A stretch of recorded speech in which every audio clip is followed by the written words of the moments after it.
Hey, it's 𝐥𝐤𝐬𝐷 here, and today on The Great Creators, the story of a creative hero's journey with best-selling author and illustrator Andy J. Pizza. No, that isn't my real name. That's my artist adopted name. Andy's worked for huge clients like Nickelodeon, Lego, and the New York Times, and he's written some pretty amazing books, like his latest one called Invisible Things. But Andy also spends more time thinking about creativity than pretty much anyone. His long-running podcast is called Creative Pep Talk, and it's full of really practical advice about how to live and work as a professional creator. And I actually made a guest appearance on his show earlier this year. I'm going to share a dream conversation I had with podcasting legend 𝐦𝐤𝐬𝐷. So today on The Great Creators, what you can learn from Andy's journey. A journey which took him to some pretty dark places. How did I go from my once-in-a-lifetime dream opportunity to living my actual nightmare? And taught him some pretty valuable lessons. Creativity isn't synonymous with new. That's not the definition. Plus, the science behind appreciating great art. In neuroscience, they talk about creativity as something that is both novel and useful. And the work Andy had to do on himself before he could unleash his creative talent. You can't make art that you love if you hate yourself. Here's my conversation with Andy J. Pizza. I grew up in Indiana, in just kind of right outside the suburbs of Indianapolis, and I didn't grow up in a creative type of environment. I grew up in my dad and my stepmom's house. My dad's an accountant, and we didn't have a lot of culture outside of TV and movies. Yeah. And I just was drawing cartoons all the time and all that kind of thing. However, my creative side really came from my mom.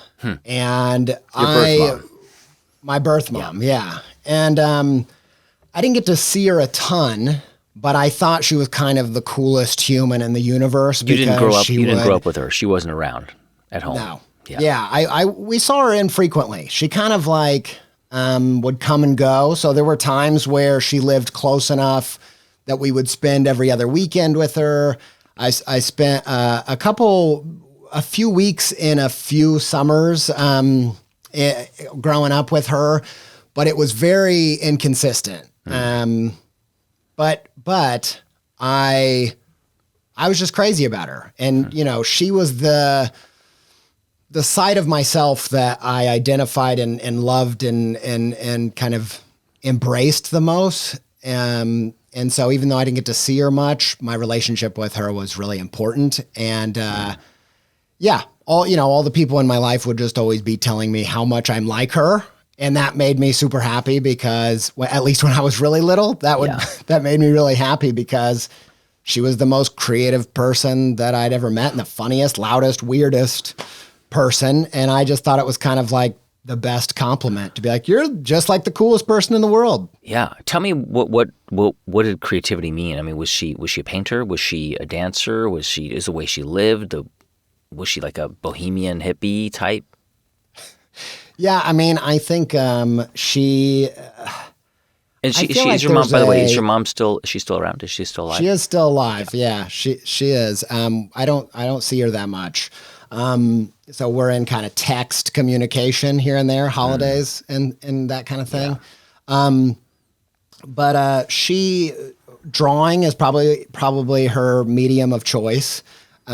She's really great at drawing, and she also was just a big personality, really kind of a performer in a way, even in just like everyday conversation. And I really appreciated that about her. She, I think there are a lot of things, there are a lot of tropes that around hippie culture that would apply, except for we lived in, Indiana. The southern half of Indiana. Yeah. So that's mixed with a whole bunch of other political, religious things that create a person that probably doesn't look like a typical archetype, if that makes sense. Your mom was not around and, as you describe her, a super creative person, but obviously I think there was she had challenges, right? A lot of personal challenges. Yeah. And she, when I was really little, she would be making all these drawings and tell me about like how she's working on a picture book and she's actually talking to a publisher. And I remember this must have been like second grade, just looking through all these drawings one weekend that I got to stay with her and just being like, this is amazing. They were weird, hilarious. It was kind of like a weird alphabet character book. And I remember the next following week, I told my second grade teacher, like, hey, pretty soon for story time, we're going to read my mom's book because she's got a book that she's working on. And, of course, that never came to fruition. And there were a lot of things of that nature. A lot of big ideas and a lot of creative energy, but not a lot of places, not a lot of outlets to actually manifest anything into reality. And she, I think to her credit, she gave parenting a decent shot with me and my brother. She started another family, got a little bit further that time. She tried doing traditional employment. She tried marriage and family, and she ended up leaving my other brother and sister. And over time, I started to realize that those same uncles and aunts and grandparents that were telling me that I was just like her didn't actually have the highest opinion of her. Because she couldn't stick to marriages, couldn't stick to jobs. She'd get bored, she'd get distracted, she'd have to go do something else. She didn't have the follow through. And over time, that relationship to being like her started to feel less like a blessing and more like a curse. And I think by the time as I grew older into my middle school, kind of high school years, I started to have a much more complicated relationship to her and also to myself in the ways that I was like her. Like her in the sense that you were a little scatterbrained, maybe, but clearly also creative. I mean, were you, as a kid, were you drawing? Were you making art? Were people saying your art was good? Yeah. I drew all the time, and I was big into performing and being silly and just all kinds of different creative expression, mainly because I think I have a severe allergy to boredom. So I've just found so many different ways to keep myself interested and make things interesting, whether it's at school or at home or whatever. And so, the creativity was a big piece of that and the drawing. I was drawing all the time, drawing cartoon characters, drawing characters from Nickelodeon and, just a lot of energy. And when you're in kindergarten, you're kind of the star pupil if you're that creative and you can like win show and tell. That's like you're crushing it. But I like to say that, show and tell credits don't transfer to middle school and high school. Yeah. They pretty much killed off all the subjects that I was good at. That creative energy and just general energy, it was something that I really related to. And her ability to stick through to things and stay in the same place for very long, I really related to. It made sense to me, and I felt seen and validated. Even though I didn't see her very much, I felt more seen by her than anyone else in my life. When I was 13, she gave me a microphone and said that, this is before podcasts exist, so she couldn't have said, you could be a podcaster one day. But she's like, I think you should be on the radio or something. And it's something I hadn't even seen in myself. And so I just felt a kinship with the way that she was. And then as I became a teenager and I watched, not only noticed the opinions change about her, but also by the time I was 17, she kind of got into loads of trouble. Her other family kind of dissolved. She ended up in an abusive relationship and a really severe drug addiction. And so by that time, I started to feel like I'm going to do whatever I can to be the opposite of my mom. I need to be, whatever this is a bad thing. Yeah. It's a curse, and I've got to figure out how to do something different. When you decided to become, quote unquote, the opposite of her, what did that mean? What did you do? Yeah, that's a really good question. So I think it meant, I think I kind of made a about face, so to speak, in my life. And it looked like, I quit partying. I started to try to dig into spirituality and business and serious things. I quit. I really think I kind of divorced myself from silliness for a bit. And I just got really obsessed with how am I going to stick to things. And even I got a part-time job, and I worked at the movie theater because I loved movies. I loved watching movies, and turns out that job has nothing to do with watching movies. Yeah. You're just stuck in a box. Right.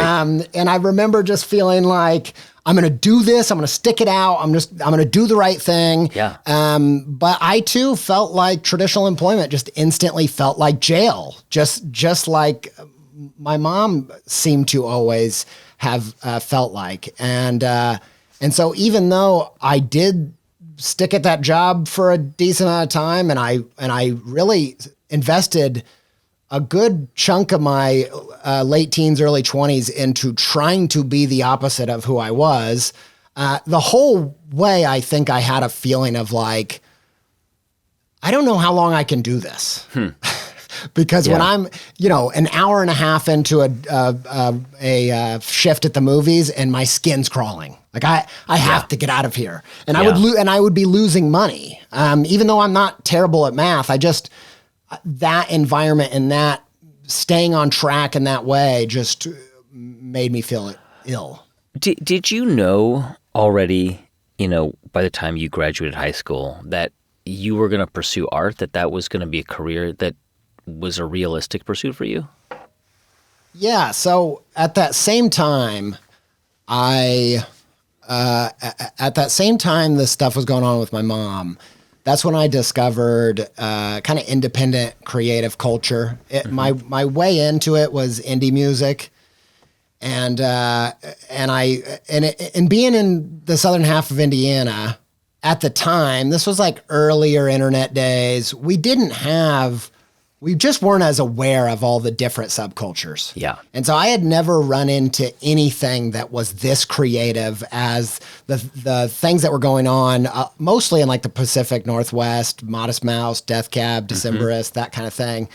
I came into contact with that, and at first I didn't even know what it was. It was like Alice in Wonderland, like, this is foreign. It sounded like noise at first because it was so foreign to me, but it was also just infinitely interesting, and I was so curious that I just kept listening to it until it clicked. And they had all this incredible. I didn't play music, so I knew I couldn't do that. Yeah. But they have all of this rich visual culture, and it was the indie screen printed band posters that I just became obsessed with them. I know now that a lot of those were using Gestalt principles and negative space and just, all of these amazing techniques to really do something with a punchline on a poster. But I was just enthralled. And I didn't think, this is my way, I'm going to be rich. But I did think like, it looks like this is kind of a job. Yeah. I think I could do something like that. And so I decided that I was going to go to school for like illustration and design and try to make it any way that I thought was possible. You ended up going to school in the UK to study art, and while you were there, I mean, you were presumably, one of the things that you want to figure out is a style, or at least a style that you can start with in your career. And and for people who aren't familiar with your style, just look up Andy J. Pizza and you'll see it. It's just so distinctive.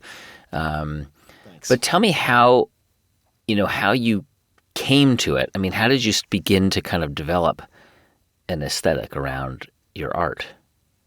Yeah, and I want to be like crystal clear because at the beginning, I spent a portion of the first part of my creative journey not really doing the kind of stuff that you're seeing me do now. Mm-hmm. At the start, it was much less authentic. It was more just kind of adopting trendy styles that were happening out there in the world, which I think is a thing that a lot of creators do. Mm-hmm. I'm not, ashamed of that. I just think it was sometimes that's part of the process, but I didn't come by my style and my aesthetic and voice right away. And part of that was, I think, that I was afraid to do the work of looking inside. And I think part of that was about, I was afraid of who I was. So that was part of it. I just didn't really want to cultivate or know myself because I was trying to run from who that was. I wasn't trying to cultivate all that stuff. That's the stuff of my mom. And so I think I'd even just kind of adopted philosophies that were anti-self. They were kind of like, you're a bad thing that you need to put in submission and get away from, and you need to become something good. Yeah. But who you are at a base level is a bad thing. And I remember going to school and I'm there thinking, I got to make a living. I got to find a job I can stick to. And I had some really great professors, but I think that there was just this overly mystical attitude about how you find yourself creatively that I think has a place, and I respect that way in, but for me, I needed, and I still do need, better frameworks that make it less abstract. And I as I got there, I thought, all the artists that I see crushing it, they have found their style. And I need to figure out, I need to do that. And I need to spend time in college doing that. And so I would ask my professors, like, how do I do that? How do I find my style? And I always say, I got met with kind of like a Yoda, hippie, pot-smoking Yoda kind of response of, find your style. Mm-hmm. You don't find your style finds you. Yeah. If you're lucky. And I was like, I don't have time for that. Like, I'm going to be graduating in a couple years. Right. Like, this is my job. And so I think I just early on just felt like I just need to do trendy stuff that's selling, that's working, that I like. I don't have time to search my soul, and I'm afraid to anyway. And so at the start, it looked like that. And that got me a little bit of the way, but I hit a wall pretty quickly. You hit a wall just trying to work through this process. Not just that. I also hit a wall in, I think there's a lot of factors here, but I think that when you are working based on kind of following trends. Yeah. The way I like to think about that creatively is it kind of is being like a lightning chaser. It's like you hear some thunder and you're like, all right, it's over there. But by the nature of thunder and lightning, like by the time you've heard the thunder, the lightning's gone. And that's like what trends are like. By the time it's this thing that's bubbled to the surface that is pervasive, like the pot of gold is gone. The lightning in a bottle is gone. It's not there anymore. And so I think what happened was I hit the tail end of some like this doodly movement thing that was happening. And it meant that initially out of college, I was able to get a few jobs and get some momentum. And then even like a year out of college, I got an opportunity to make illustrations to be animated on Nickelodeon. on a show on Nickelodeon. That was going to be a music video for one of my favorite indie bands, the Decemberists. Amazing. Yeah, amazing. Yeah. It's a year out of college. You get this opportunity and to illustrate for this video. Okay. Sounds like things are going well. I was freaking out. Yeah. Yeah, I was freaking out. I thought, I'd conceptualized it like this, like, finding this, adopting this trendy way of working and hustling on all these things I was doing. I liken it to the warp whistle in Super Mario Brothers, where you get to skip levels.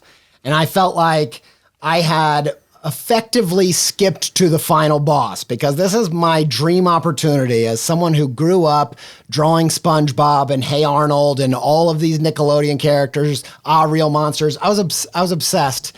And then getting into indie music. Now I'm doing illustrating a music video for one of my favorite bands to be on Nickelodeon, and I'm a year out of college, and I'm like, I did it. I freaking cracked it. Yeah. I was just through the roof getting that email.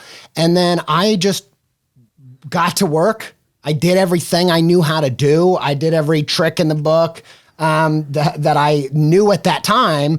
But unfortunately, I didn't have a lot of tricks. Yeah. I hadn't been doing it that long. I just had these basic little trendy things I was doing. And I made the work the best I could make it. I sent it over to them. I sent over my final illustrations, and they replied pretty quickly, and I was so excited to hear what they thought. And their response to my final illustrations were, rough drafts look okay. Looking forward to seeing how they shape up in the finals. And I was just devastated, because I thought, I literally don't even know how to make them better than I made them. I exhausted my knowledge this far into my creative journey.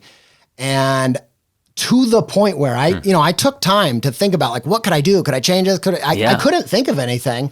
And so the only thing I could do was just send an email back that said, those are the finals. Wow. Yeah. Right. and I honestly thought, like, I grew up in the Midwest. One of our patron creative saints is Eminem. And so I'm well versed in the idea that you only get one shot. And this was my shot, and I freaking blew it. He says, don't miss your chance to blow. I don't really understand that lyric, but I blew it, and it blew up in my face. And I just thought, well, not only did I think, like, well, that's it. Like, I really effed that up. I don't know. Right. I don't know. I don't know what I'm going to do. But also, that style kind of just died out. Right. And so the style after that you had drawn. Yeah. This trend kind of died. Yeah. And all of the momentum that I had graduating kind of dried up, and I ended up just having to get whatever job I could to pay the bills. And I even took my website down, and I was seriously considering moving on. Yeah. Just not having a creative career. Just going on. And I think you even worked at a youth detention center for a while. Yeah. Yeah, it's ironic because I ended up, the only job I could get that wasn't minimum wage at that moment was a buddy of mine hooked me up with a job at a youth shelter. And I thought that kind of sounded better than my previous jobs in retail or, customer service kind of stuff, because it was at least people related, and there was like, you got to go places, take these kids out to the gas station and get Polar Pops and that kind of stuff. So you weren't stuck there. So I thought that sounded kind of okay. But then when I got the job at the youth shelter, I found out that everybody that works at the youth shelter is required to pick up shifts on the other side of the building, which is a juvenile detention center. And I say it was ironic because looking back, I realized that, I remember that first shift that I went to work at the juvie side, and I'm walking back there. I'm physically just shaking.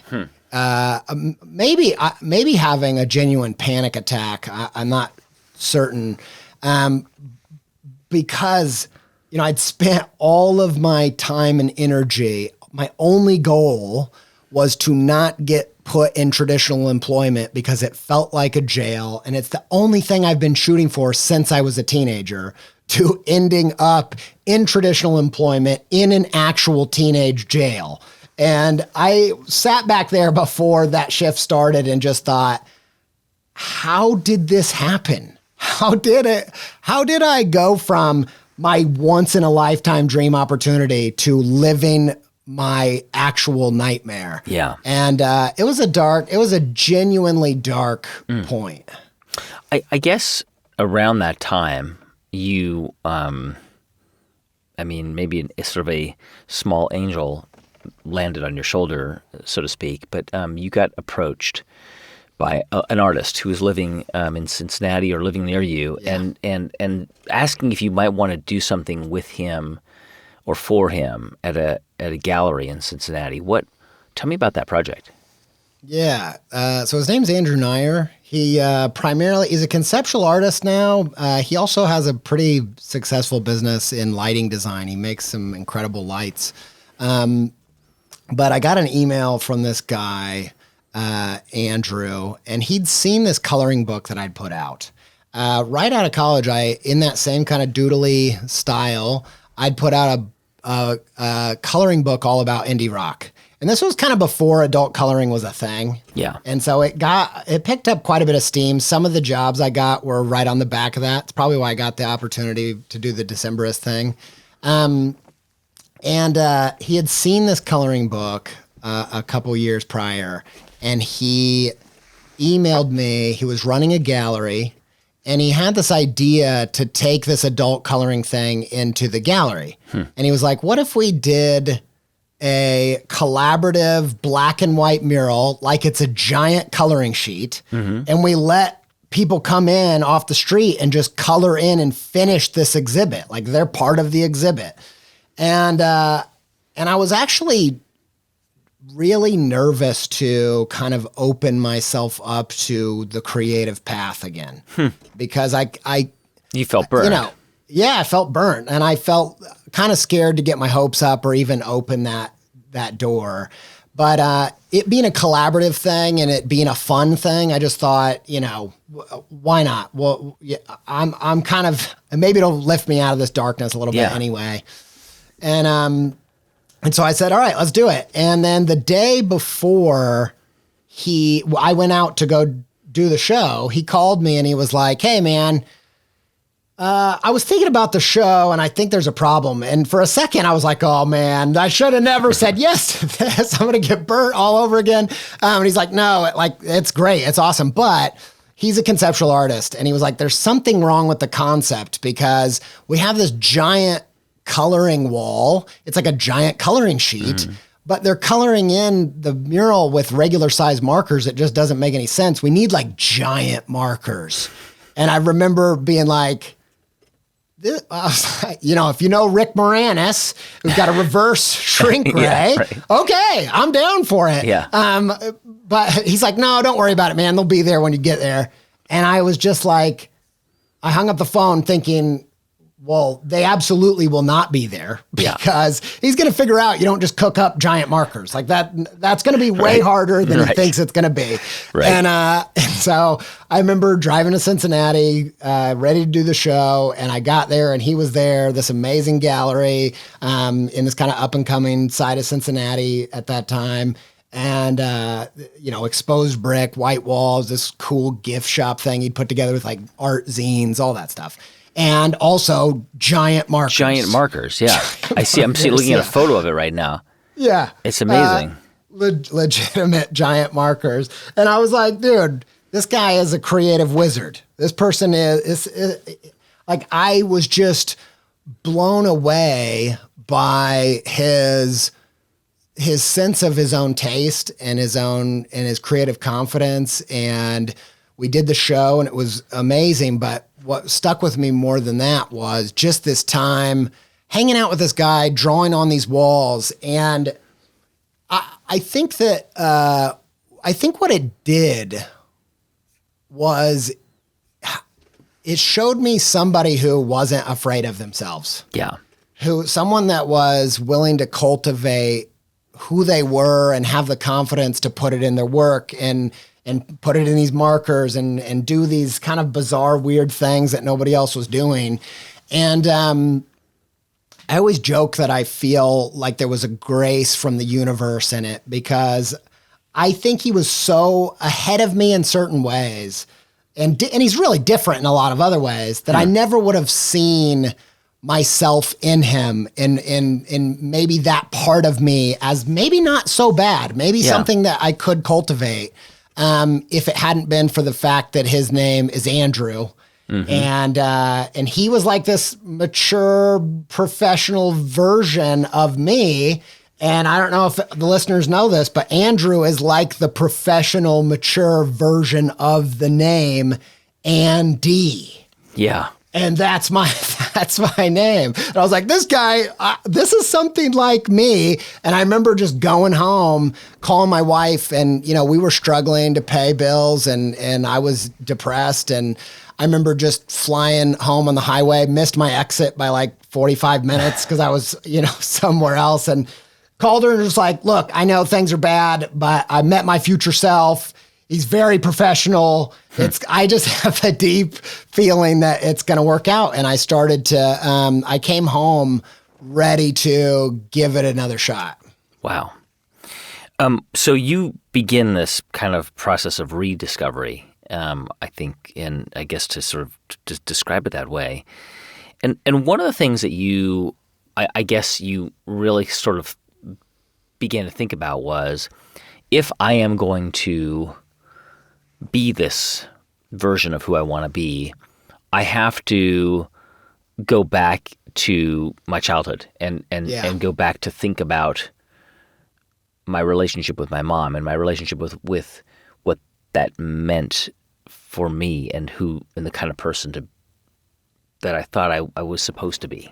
Yeah, exactly. And what ended up happening is I knew I was going to go home, and I'd read enough about my favorite artists and this experience with Andrew and seeing this side of myself that I found, oh, this is like a redeemable thing. This is a thing that's like, maybe I'm not so bad. Maybe I'm not all bad, I'll say. I maybe wasn't right.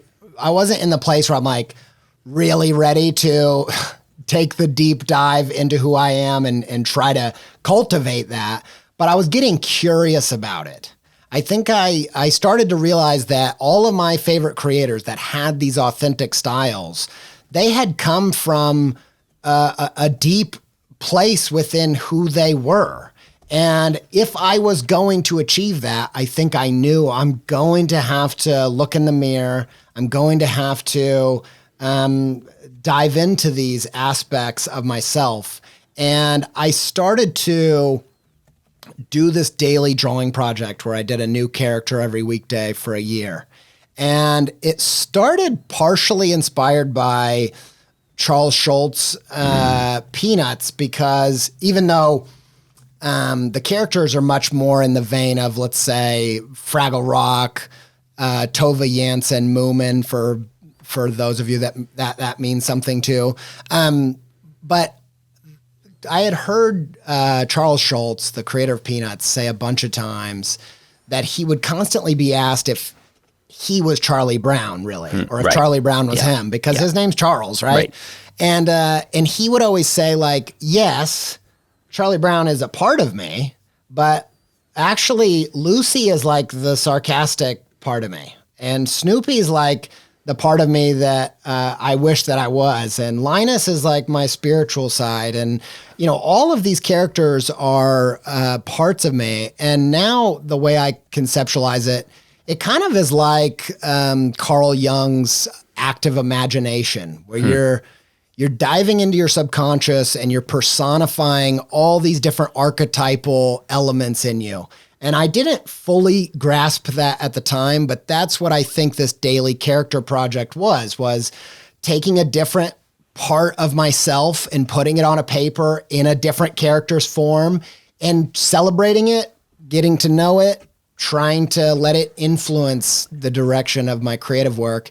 And all along the way, I was trying to fuel myself, trying to continue fueling my tank with that feeling that I'd felt hanging out with Andrew. And so I just got obsessed with watching artist talks. And so I would watch or listen to artist talks while I was like Creative Mornings talks, TED Talks, those kind of things. And I would watch those as I was making stuff. And I would find these people that I related to. And the things that I related to about them, I loved those things. And I started to slowly, through loving other people that were a little bit like me, started to find things about myself that I loved.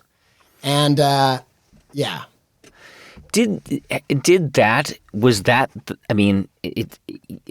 As you were doing those things, because really you were kind of diving into this world of TED Talk, Creative Mornings, really delving into it, right? Like you were just absorbing lessons from different people. Did that start to shape the way you were drawing and the designs that were coming out of your head? Yeah. I mean, yes and no. I mean, I think that funnily enough, I'm a big believer in influences. I think that that's a really important part of the process. I think every artist is, I think of it like a constellation, these giant creative gods. But if you zoom in, they're made up of stars. Yeah. They are the people that came before them. They're these collection of influences. So I'm a big believer in that. And I think that everybody should celebrate that. That's the combinatorial creativity of everything that you see is a combination of past stuff with a spin and their experience added to it. But honestly, I think this part of the process was that with some of the influences that I mentioned before, but it was also, I think, just it was on a deeper level beyond aesthetic. I'll say it this way. There's an artist named Tim Goodman, and he says about style, he says that, focus less on how to say it and more what you want to say. Because what you want to say is going to determine how you say it. You're not going to say, I'm angry, and then think, what style should I say that in? You're going to say it in an angry style, right? Right. And so I think it was a lot of the people that made the biggest impact on me in this season were just people that I really related to on a personal level. And in them, I could see what was attractive about it or positive about it. And I could start to piece together a more positive kind of self-image that was attractive enough to excavate and dive into in my creative work. And, that was working for quite a while, even though most people weren't really paying attention to this project I was doing.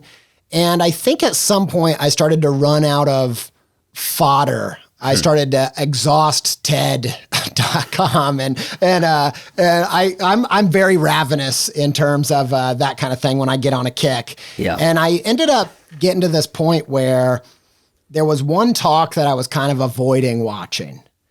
And at some point I must have just been desperate enough to push play. What was the talk? It was a talk by an origami artist named 𝐥𝐢𝐤𝐞. And the reason I was avoiding it was because in the title, it said ADHD. And, I had always kind of wondered if I was ADHD. I grew up in southern Indiana, like I mentioned a few times. And it's at that time, at least, there was just not a really positive relationship to mental health and that, at least where I was from. And so, even as a kid, I thought maybe I had these problems or struggles or was this way, but I didn't really have an avenue to explore it. I remember there was a kid when I was in kindergarten or first grade named Jeremy.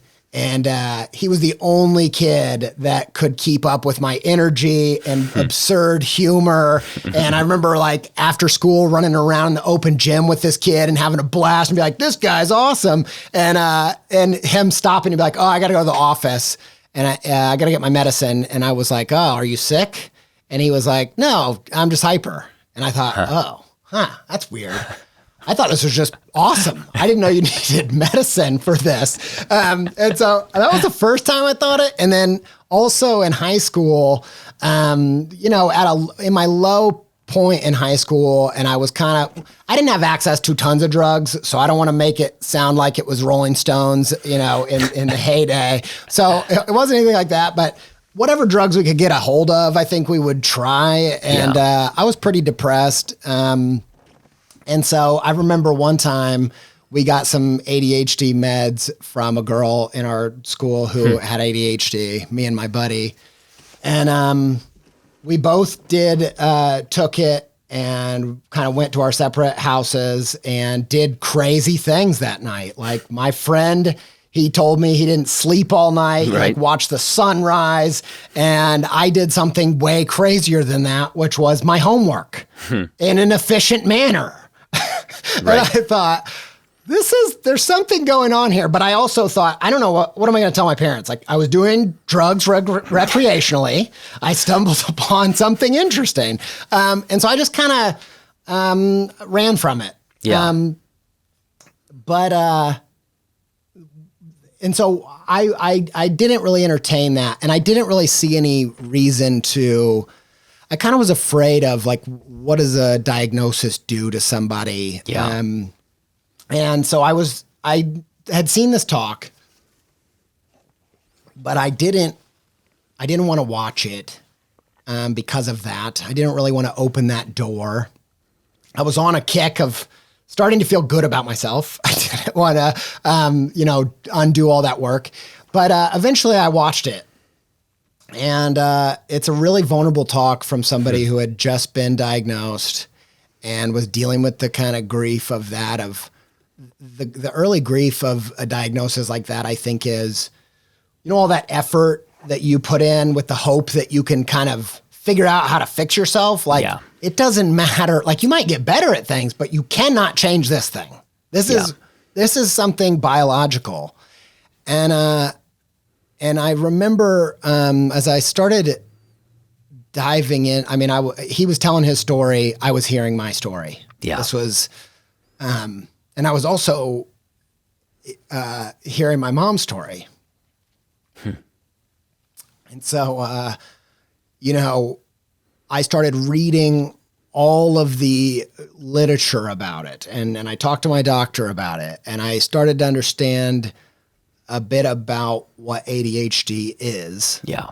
And it was very enlightening for me. And at first it hurt and then it started to heal.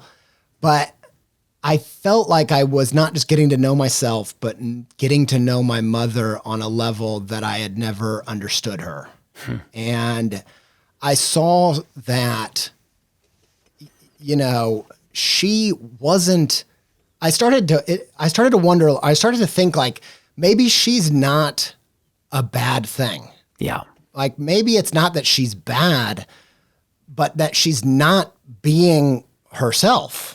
Right. It's not that she's bad. She's trying to be normal. She's trying to be a secretary and a waitress and a stay-at-home mom. And, this is basically the list of things that they say, like, this is going to be a struggle for someone with ADHD. And, I'm reading through it and it's saying, can't stick to a job, struggles to stick it out in relationships, can't hit appointments. And I'm realizing like all of the efforts she did and failing at them didn't make her a failure because she never, it was all things that she wasn't, that she was failing at. And it shifted my perspective to start to think, what if instead of trying to be the opposite of my mom, what if I tried to be more like her than she ever let herself be? Yeah. And I started to look at, I think ADHD people and neurodiverse people and, people that just don't fit into the kind of typical path, when you start school and you're brought into this world that we have, you're given kind of a manual of like, here's how you work, and this is what you need to do. And if you play by those rules, not only is it not going to work for you, a lot of those are the opposite of what you need to do to be at your best. And that diagnosis and that reframing of my mom, I think shifted me into a place of what would it look like if, instead of running from myself, what would it look like to dive deep into who I am and bet on my strengths and play by my own rule book. And it was a really pivotal shift for me. You did something in 2014, which was you launched your own podcast. Yeah. And I think you'd mentioned, and I appreciate this, that when you were really into TED Talks, you listened to the TED Radio Hour as well. I sure did. Which was a lot of fun. A show I did for more than 7 years. Tell me, so your podcast is called Creative Pep Talks, and I imagine that because I do this. I mean, I start shows because I have questions that I want to answer to myself. I want to be illuminated myself, and so I seek these questions out, and if other people want to listen, great. That's basically my podcast. Was that the idea that I want to do a show that explores this idea of creativity, and sort of, I don't know, just kind of asks questions about what it means, who gets to decide who is creative and who is not. Was that the underlying idea behind it? I think that eventually there are ways in which that's what it became, or at least partially became. But I think I started it in a way that was a little bit unusual.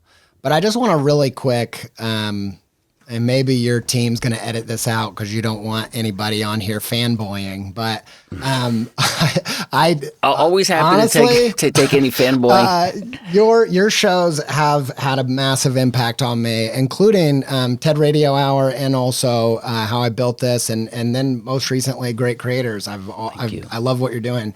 But this kind of connects to the point of the show, because another thing that I ended up doing in that same time as I was consuming all of this creative fodder from these kind of case studies of great creators, I also was doing that in the business world. At first, it was a thing of necessity. When I was in that early stage and really struggling, I thought, if I'm going to continue this path, I'm going to have to learn some marketing stuff, some business stuff, even though I do not want to do that. Right. I thought I had to do it. But then as I dove into that world, I started to realize, and then especially after the ADHD diagnosis, that a lot of these entrepreneurs lean that way. And they really are coming at business from a creative lens. And I think a lot of people have this idea that business is accounting, that they're somehow like one for one, the same thing. And the more I dove into it, the more I was like, hold on, I'm seeing myself in all of these business people, all these entrepreneurs. And that became, and things like How I Built This became really instrumental into the way that I started to see myself as a creator, but also as someone who took the career and business aspect seriously. And those two things together became why I started the show. Because for people that don't know, my show's a bit weird in that I would say 2/3 of it even today are still more like a audio blog in that it's just me talking about things that have helped me in my creative journey and in my creative career. And I ended up making that for, I think, 2 reasons. And it was on the creative side. I think what that story taught me, and the thing I wanted to get out to people that are ADHD or autistic or just don't fit on the regular career path. I wanted to say, art is self-expression. And you are never going to love your art if you hate the thing that it's an expression of. Like you can't make art that you love if you hate yourself. And I think on the creative side, I needed a lot of encouragement to not be afraid to explore the shadow self, the darker side, the part of, the part of me that I want to distance myself from. Looking into those things like ADHD were so essential for finding the treasure of the flip side of these things. Yeah. And so part of it was the creative journey I wanted to share. I just wanted to share the things that have helped me. And then on the career side, it was the same. It's just, I wanted to share I know you think that business is numbers and accounting and taxes, but the things that really change the game in terms of business are things that creators like you are great at. Like in the business world, the creative people are the unicorns of the business world. They're the people on the covers. IBM put out a report in the, I think it was 2016, something like that, about the number one thing they're looking for is creativity. Yes. And I'm like, there's a wealth of that in this country, but they are in the world, but we just don't have the metal detectors to find them. And they also are isolated from this. So it was, I think, a combination of just, I wanted to share all of the things that were helping me in my own creative journey. As soon as I have a breakthrough, I want to turn around for people like my mom and people like my creative friends that I grew up with that also, some of them committed suicide and some of them have drug problems and most of them don't like themselves or see themselves as a super valuable thing in the world that we find ourselves in. And I think just every time I have a breakthrough, I have a natural response to want to turn around and share that thing. Yeah. But this far into it, 8 years in, it has become, I've just started to find that there's always stuff up ahead.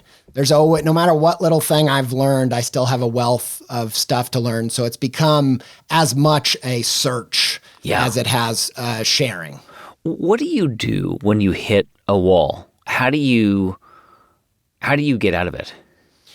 Yeah, that's a great question. It's the idea of creative block is such a it's pervasive because it's such a real problem. And I think that for me personally, the thing that has helped me avoid that more and more often is I developed my philosophy on my own personal kind of framework for how I think about creativity really is about creative taste. And that is a complicated subject because when people hear the word taste, they think good taste, fancy taste, stuff at MoMA, that kind of thing. But I actually think you could have bad taste and own it and be a Guy Fieri and just be a creative powerhouse. I think it's less about good taste and more about owning and knowing your taste. And the reason why is I think that the only thing you can do in your creative work is make decisions, those micro decisions based on the only thing you have, which is your own taste, your own receptivity of what you're sensitive to. The more sensitive your palate, whether that's, a tongue for food or an eye for pictures or a funny bone or whatever, you have a sense. It's like your sixth sense. And your definition of good is what lights those creative taste buds up. And so for me, once I started to realize that, everybody says that creative stuff is subjective and I always thought that meant there is no such thing as good. Yeah. But if you look up the definition of subjective, it's really that good comes down to the individual. Yeah. But you still have to define it. You still have to have a sense of it. It's still something that you have to tune into. It's not that there is no good. It's that you have to define it and you have to seek it. And so for me, creative block has become, I still get blocked, but when I center myself back into, this is about what lights up my taste buds. Yeah. And so that will start with a little seed of something that's usually curiosity.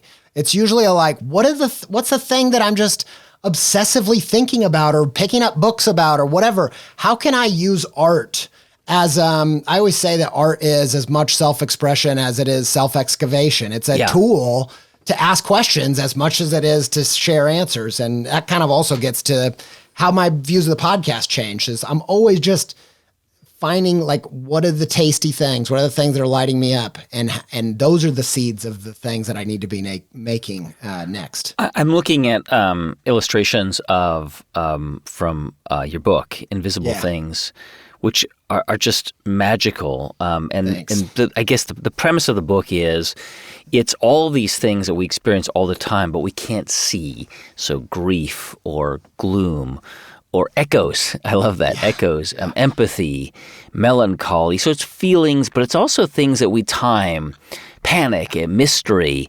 And there are little illustrations for each of those things. And the book really kind of delves into this idea of the invisible things that we experience.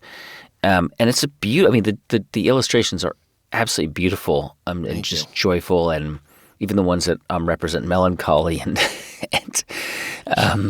despair, they're still quite joyful gloom. They remind me a little bit of Mr. Men. They're very different, but that sort of world of the feet and the sort of head. I love those books when I was a kid. I used to devour those books. Yeah. Tell me where this idea came from. Yeah. Because this is a super creative endeavor. I mean, this book is just full of it. Well, I really appreciate it. It's a book I co-wrote with my wife, Sophie Miller. And so invisible things are just personified abstract forces. So it's anything from feelings, of course, but also forces, dark matter, gravity, all those kind of things, and as well as the things that we pick up on with our other senses. And it's like a metaphysical. It's not, there's a lot of books, Mr. Men being one of them, and a lot of books for Welcome to the World, to the babies and all that kind of thing. There's a lot of books like that, but they're about the visible world. Yeah. And I think there's a couple reasons why this project is so at the center of what I do. And so one of them is, as a person with ADHD, I have this pervasive issue or this deep issue with boredom. Yeah. And I think that one of the huge shifts in my life came from when I realized that the world isn't boring. But that didn't happen to me until I was about 17 or 18. And I had a buddy of mine print out this weird article about flatlanders and other dimensions and quantum physics. And all of a sudden I started to realize like our universe is incredibly interesting and there is so much to explore. And then as I dove into that, I found out that according to places like National Geographic, like only 5% of our world is visible. And yet a huge percentage of our headspace and our brain is dedicated to seeing into the visible world. Yeah. And it wasn't until I started to like recognize psychology, spirituality, science, and all of these other worlds that I started to see like our world is incredibly fascinating, and the last thing it is boring. And so for me, that's what's different about this book, and it's kind of why I made it. I wanted to, it's a kid's book, it's a picture book. Hopefully, the art style is as attractive to kids as it is to grown-ups. It's very in my taste. But the reason I made it is I was hoping, again, it's kind of similar to the podcast, and it was just turning around and hoping that I could give this to kids earlier than I got it and say, hey, some of you kids might be like, oh yeah, another bear book. We've heard that. We've seen, yeah, okay, whatever. Yeah, but you've never seen these things because they're invisible. You literally haven't. And they're everywhere. And it's fascinating. And so that's a big part of it. I think, the other side of it is, I just, like I said, the only things that interest me are invisible. And so there was this space. One of the things that really tripped me up early on in finding my style actually was that everything I was interested in was invisible. Yeah. And so when I was in college, one piece of advice that I did get from tutors in terms of finding my creative voice and style was like, draw stuff you love. Yeah. And so I would look next to me and that person would be drawing a pug. And I'd be like, okay, what do I love? Well, the last thing I really loved was reading about dark matter. Like, but it's invisible.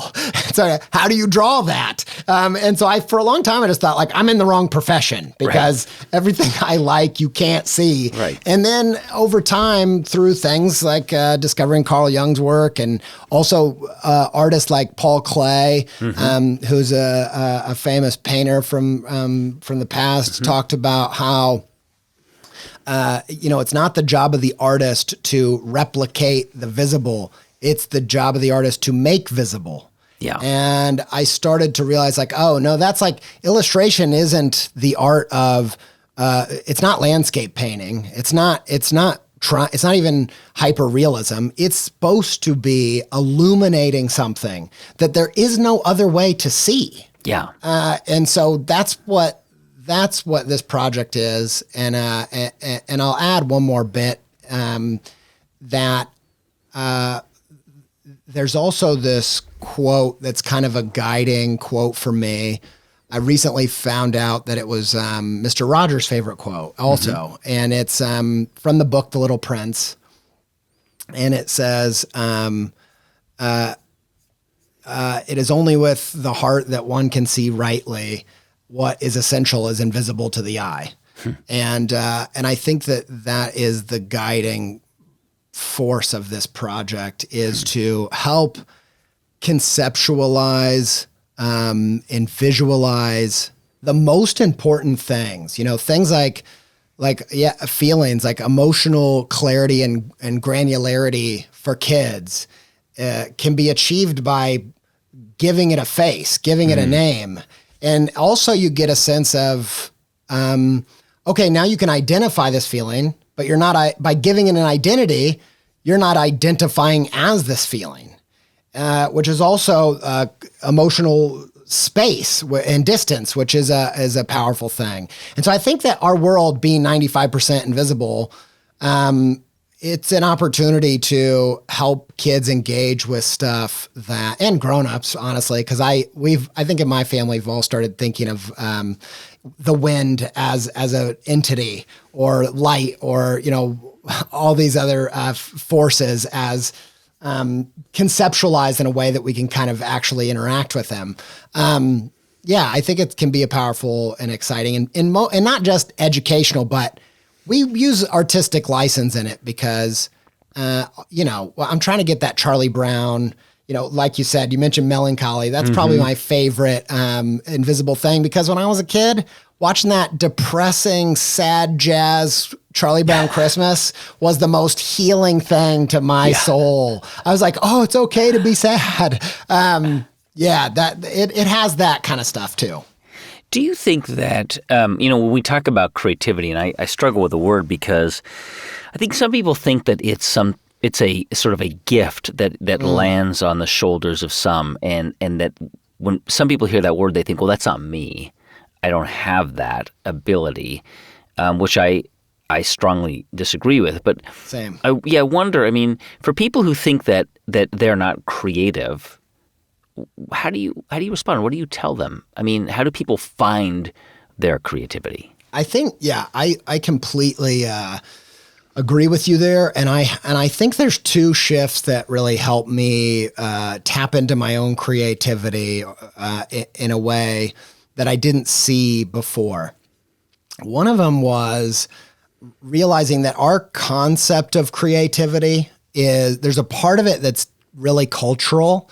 I wish I could remember who it was, but I was diving in. Sometimes I get really on a kick around neuroscience and creativity, and I go try to listen to the talks that are just for the scientists, and I can only catch a few words. I'm not like fully fluent in what they're talking about, but I remember this one talk where the scientist was just talking about how in neuroscience, they talk about creativity as something that is both novel and useful. So something that's new, that's original, that being novel, and then something that's useful. And useful isn't necessarily like something you could make money on or eat or whatever. But it's also just something that entertains you or heals you or does something to you that's not just absurdity. Which a lot of original new things are just absurdity. They're new, but nobody cares. It's not doing anything for anybody. But one of the things he said that I thought was really powerful was the way that creativity works in the brain is the same through cultures and peoples and all this stuff. But the way that cultures value and understand the definition of creativity is really different. In a place like the United States, where creativity is so wrapped up in commerce and then copyright, copyright is this thing that is based on capitalism. It's a way of saying who gets the money. And so in our culture, we have this obsession with the novel, the new. This is something no one's ever thought of. There's no influences, whatever. When that's only a piece of it, really. That's the useful side of it is the sustenance. It's what does it do for your soul? Where's it come from? How's it connected to the community? Not how is it something the community has never seen. And he said that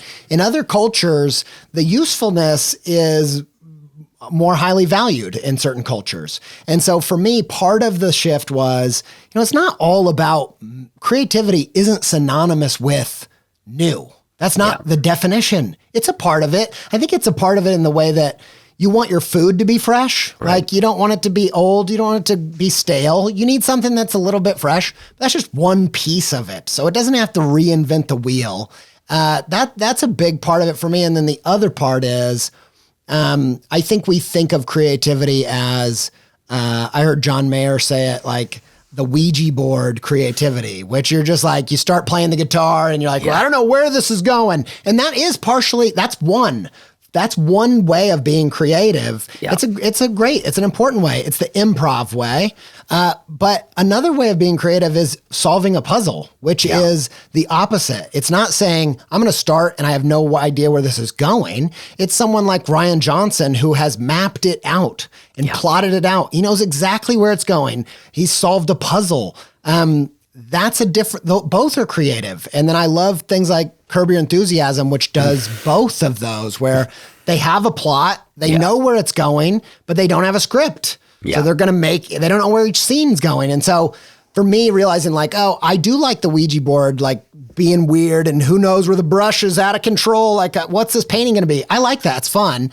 But I also love solving a puzzle, and that too is creative. And lots of people have that, capacity. Yeah.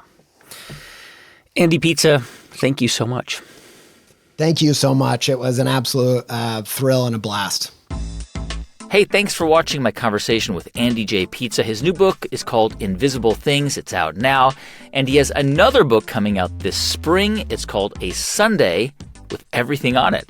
If you want to go deeper on anything we talked about, check out the show notes at thegreatcreators.com/pizza.